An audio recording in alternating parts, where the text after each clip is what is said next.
Welcome to the Sorcery Podcast, your sacred space to delve into spiritual tools, topics, and practices that will illuminate your path of soul remembering and healing. I'm your host, Lígia Costa, a soul guide, alchemist, soul writing coach, and the creator of the T.R.U.S.T Pathway. I'm deeply grateful to have you here with me. Together, we will embark on a profound exploration of self-discovery and healing, unlocking the secrets that lie within. Welcome to another episode of the Sorcery Podcast. I'm Lígia Costa, your guide on the T.R.U.S.T Pathway, and I'm here to help you on the path of self-discovery and spiritual awakening. Today, we will dive into a topic that is close to my heart, and it is about the role of a spiritual teacher. And I found this is a very interesting conversation because in a world that is overshadowed by misconceptions and seeking external answers, I find that the role of a spiritual teacher is often misunderstood.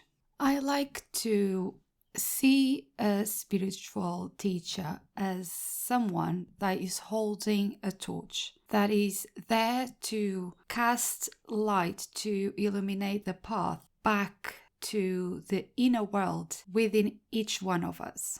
But I find that often when people try and find and work with a spiritual teacher, they are hoping that the spiritual teacher will be their master and that will have all the answers for them and will have all the cure per se or a magic potion that will provide everything that the seeker needs. And so it's very interesting to see when a seeker, and what I mean by seeker is someone that is seeking to live in a more spiritual way and to lean more into a soul-led life, and then look to have a guide per se to help them in this self-discovery path. What is interesting to see is that depending on the seeker, the responses can vary when they encounter a spiritual teacher in their path. And the responses that I often see is that some people might want to take the teacher's torch because they believe it holds the only light that is worth having. If that spiritual teacher has that torch, that light, then they need the same torch in order to live the same way as the spiritual teacher. Others, I find that are very quick to blame the teacher for everything they see. And what I mean by this is a role of a spiritual teacher is to guide us to find our own light and to find the answers within. Most times, the answers that are within are not the answers that we want to hear, but the answers that we need to hear. And when we encounter answers that hold the truths that we are not ready to accept and to embrace, then it's very easy to blame the teacher for those answers, for those uncomfortable truths that are coming. And they normally put this defense mechanism, this wall up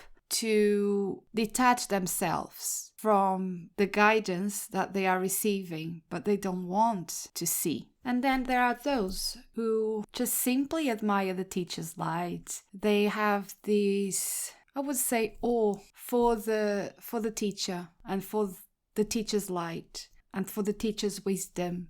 And they see it like someone maybe superior, maybe a master, maybe a god or a goddess.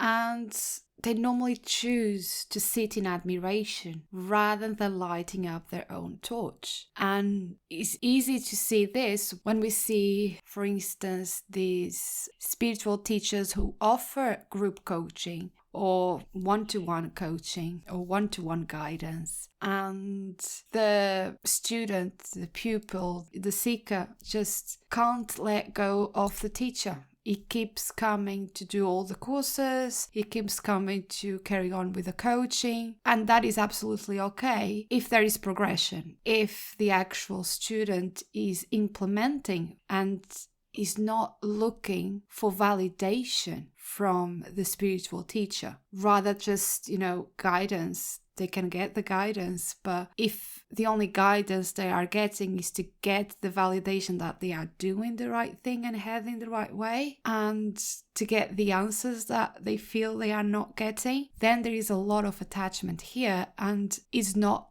healthy. And that's why I feel all of these responses that I mentioned to what most people tend to have when they encounter a spiritual teacher in their lives, I feel they miss the mark, because the true essence lies in the student bringing their own torch in contact with the teacher's torch and sparking this momentarily awareness. But the responsibility to tend to that flame is on the student, is not on the teacher. The spiritual teacher is there to guide, to bring their light, bring their torch closest to the student's torch, to help ignite that light. But it can never substitute the student's light, nor is their responsibility to do so. Because the true spiritual teacher's responsibility is to turn the student inward, is to teach them how to learn, is to teach them how to find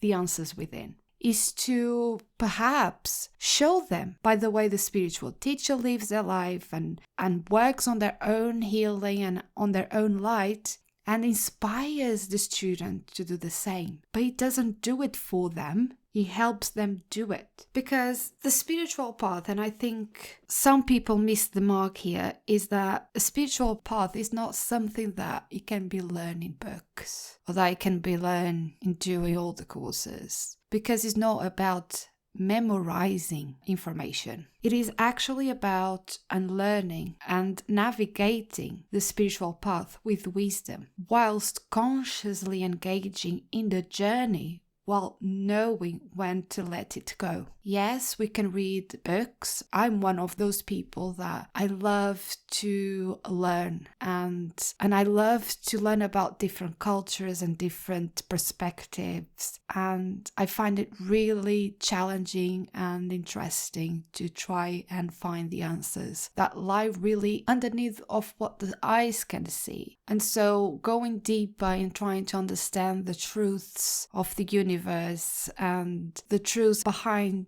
the psychological and emotional and even spiritual behaviors of the humans as a collective, I found that very interesting. But you can only learn so far from the books. In order to actually understand the spiritual path, we have to live it. We have to experience it.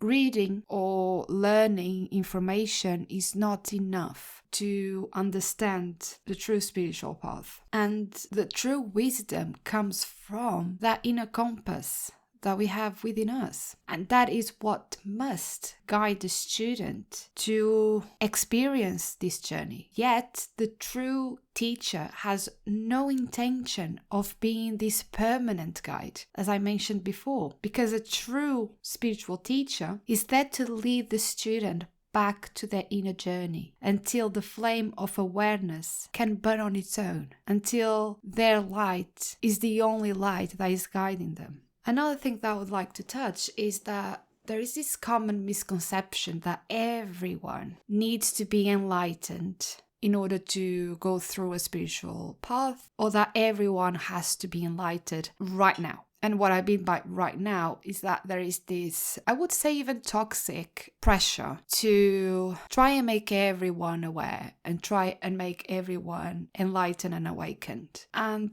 I don't find that is the truth, because we are all in different paths. We are all in our individual soul journey, and we all have different soul contracts and soul missions in this life.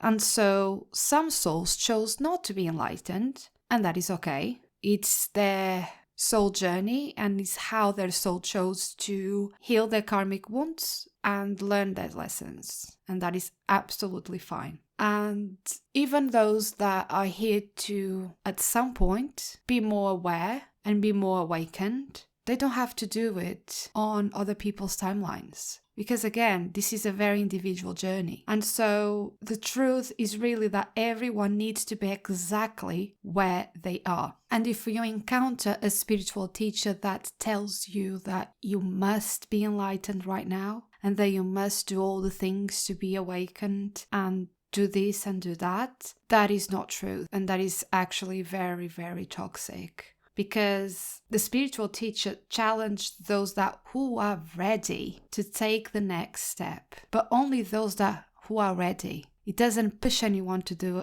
anything that doesn't feel aligned to. It doesn't make someone feel less worthy or not good enough or not trying enough because they are not enlightened right now. The spiritual teacher is there to guide those who are ready to take that next step and to ensure that their inner seeds of readiness are really prepared to sprout. That is not too soon, because no matter where you are in your journey, it's the perfect timing for you. So never let anyone make you feel less than, make you feel inferior, and that you have a lot to learn yet, that you're not spiritual mature, because that's very toxic narrative. Now, there is another thing that some people might find quite strange, and that is that some spiritual teachers refuse to work with everyone, and that they refuse to work with all seekers. And this belief might trigger some insecurities, some judgment, and there is this opinion that the spiritual teacher is entitled and that is arrogant. But I feel that is not at all ego-driven. Obviously, there are different people, like in all walks of life. There are those that are honest and those that are dishonest, those that are more arrogant than others. But general rule is that they are not being led by ego. They are actually very aware and have a very profound understanding of how crucial it is for the student or for the seeker to be ready. Because when someone is not ready and they are not ready to do the inner work, it can trigger a lot of past trauma. And so maybe a spiritual teacher is not the right person to guide the student in that moment. Perhaps they need to seek a therapist first to deal with the underlying trauma, or to work with a spiritual teacher that is trauma-informed, so that the work they do together doesn't trigger underneath trauma that will make things worse for the student rather than helping them. So actually, a good spiritual teacher is aware of their own capacities, and they are very aware of how ready the student is. And that's why they don't work with everyone, because not everyone is ready. The spiritual teacher respects the divine plan and doesn't interfere with the student's path. If they are not ready to take the next step, that is the divine plan. And it's not in the spiritual teacher's power to change that, because they understand that everyone is where they need to be. And for those ready to take the next step, the teacher is there to challenge them, to see if their inner seeds are ready. The spiritual teachers are actually categorized into 4 levels. So level 1 is normally those that are guardians of tradition. They are very knowledgeable, but that doesn't necessarily mean that they are awakened. Level 2 are profound spiritual openings within a specific tradition. Level 3, they are awakened and they teach across multiple disciplines. And then level 4, they are masters.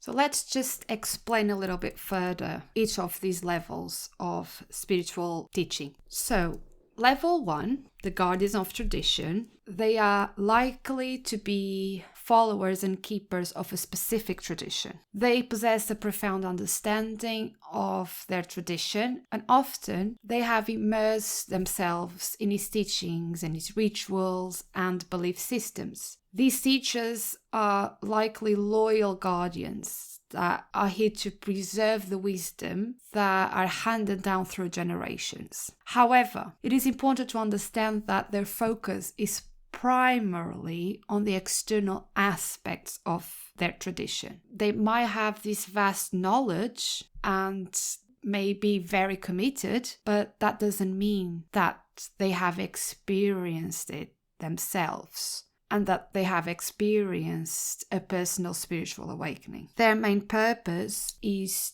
to share the practices and the rituals and the belief systems to those who want to learn it. And one example of that, for instance, is a Christian priest. They read the Bible, they have understanding and knowledge about the Bible and the readings in the Bible, and they guide others through doctrines and ceremonies of Christianity, but that doesn't necessarily mean that they have undergone a transformative spiritual awakening themselves. Level 2 is the spiritual teachers who have a deep connection with a specific tradition, and that is often rooted in a profound spiritual experience that they went through within with that tradition. And that could be, for instance, a yoga teacher who dedicated practice has encountered a life-altering spiritual opening, and because they experience personally that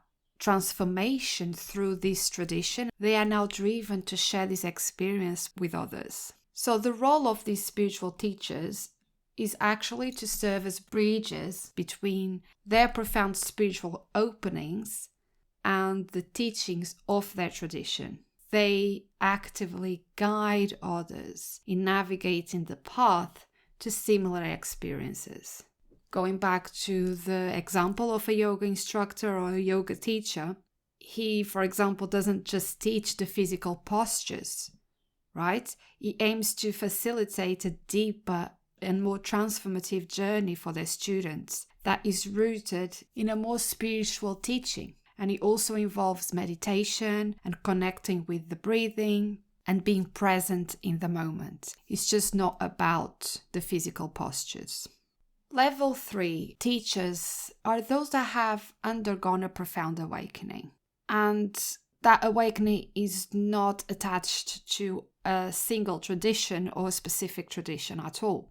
These guides kind of possess a holistic understanding of spirituality that allows them to weave all the various disciplines and religions together and not have any boundaries of any single tradition.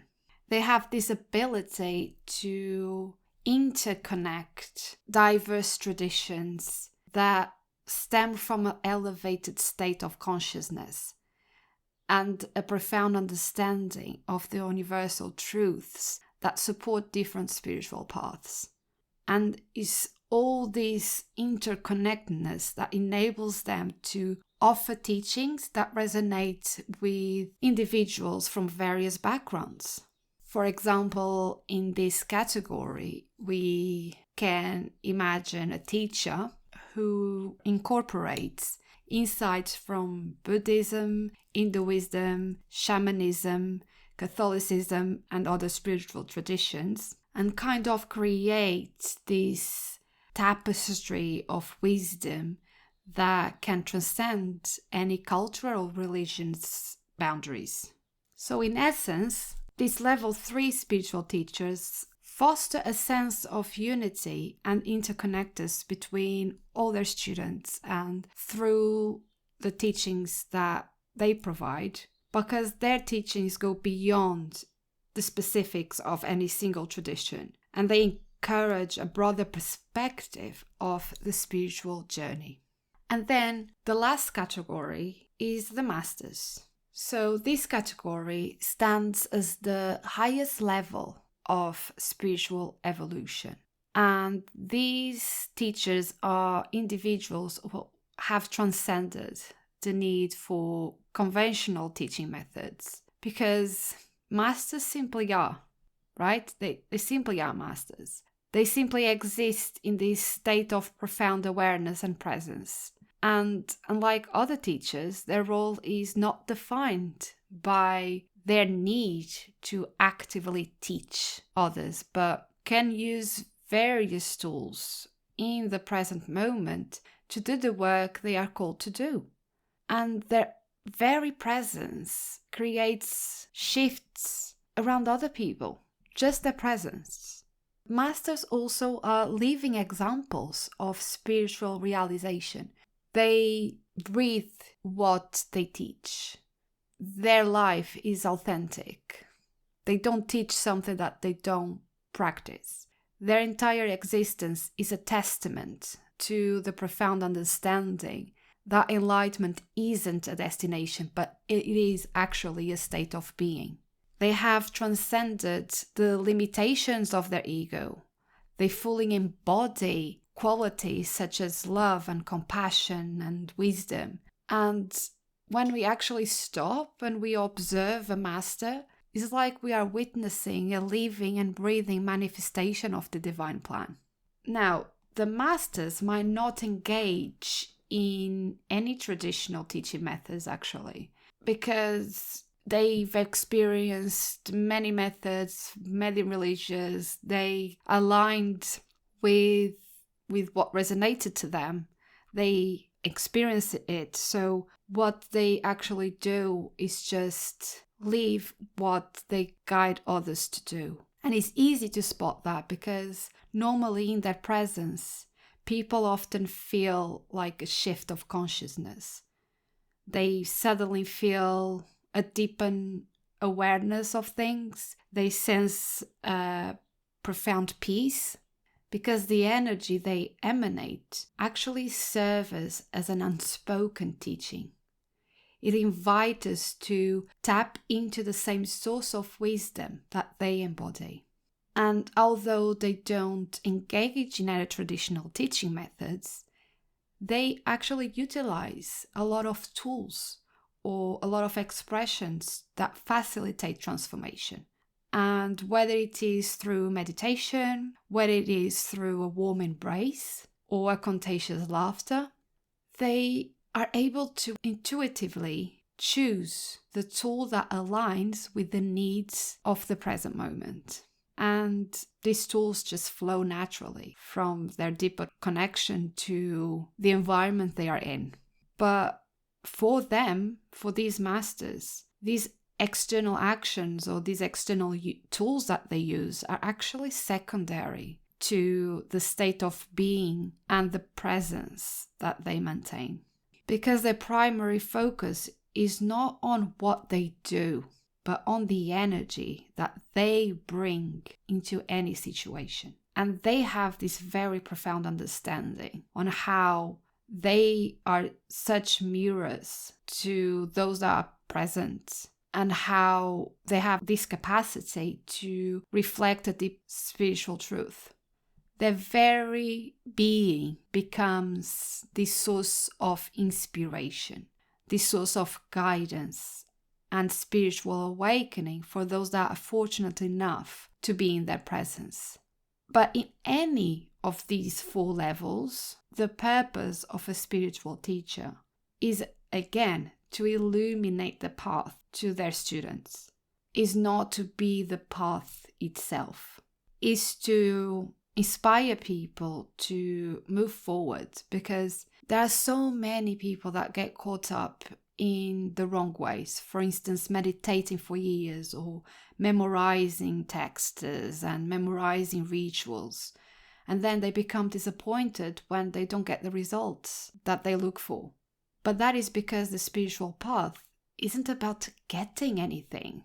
It is actually about letting go of old structures, letting go of experiences, letting go of ideas, of preconceptions, of old belief systems. And the true spiritual teacher assists in tearing these away, all of these obstacles that keep us stuck so that the students realize that enlightenment and love and truth are already within them. It's not something that you get, it's something that is already within you. And at each level, old structures must fall away. Because when we have these very, very strong beliefs and old structures and ideas, it actually blocks our awareness. And so the role of a spiritual teacher is to help us discard those blocks so that we can then understand that enlightenment and the being of love that we all seek are already within us. And that is because spirituality isn't an experience or an idea. Spirituality, it's in us. Before I let you go, I will pull a card of the T.R.U.S.T journaling deck. And the card that I pulled is from the Truth Suite. And again, it's so on point with this conversation today. The soul inquiry is, who am I when I'm fully, completely, divinely me? Who am I when I'm fully, completely, divinely me? And the affirmation is, I make a difference in the world by simply existing. Isn't this beautiful? I absolutely love how connected this card is with our conversation when we were speaking about simply being and finding our light and living in our light, because all the power is already within us. Thank you so much for joining me today in this very, very spiritual conversation. And I would like to remind you that the path is within you, and the true teacher is a guide. Is not a mystical being. It's just there to guide you. So stay aligned with your truth and walk the path of your own inner light. Thank you so much, and I'll see you on the next one. Thank you for listening to the Sorcery Podcast and for holding space for this conversation. It is truly magical to be able to walk with you on this journey of soul healing and inner transformation. If you resonated with this episode and found it valuable, I would be grateful if you could leave a review on iTunes. Your feedback helps me reach more souls searching for guidance and healing. For more guidance and soul wisdom to support soul awakening women through the journey of alchemy, please visit my website www.ligiacosta.co.uk. Love and healing to all. See you on the next one.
bridges